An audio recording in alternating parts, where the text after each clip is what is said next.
పిల్లలకి దగ్గు జలుబు రాగానే ఫస్ట్ టెన్షన్ స్టార్ట్ అవుతుంది కదా, టెన్షన్ పడకండి. ఇలా తమలపాకులు తీసుకోండి. ఫస్ట్ ఒక 2 తమలపాకుల్ని తీసుకున్న తర్వాత ఒకదానిపైన ఒకటి పెట్టేయండి. ఇలా పెట్టేసి విక్స్ తీసుకోండి. కొంచెం ఎక్కువ తీసుకొని ఆకులకి ఫుల్గా రుద్దేయండి.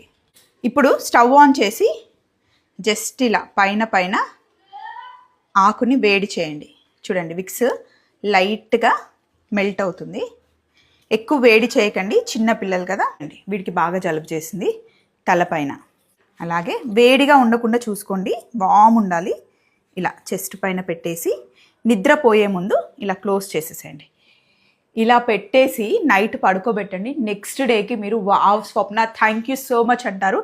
ఇలా విక్స్ బాగా అప్లై చేసేసేయండి. కొంచెం క్లోజ్ చేసేయండి. దుప్పటి కప్పేస్తే కనుక అదంతా లోపలికి పీల్చుకొని అసలు మొత్తం జలుబు దగ్గు ఎగిరిపోతుంది.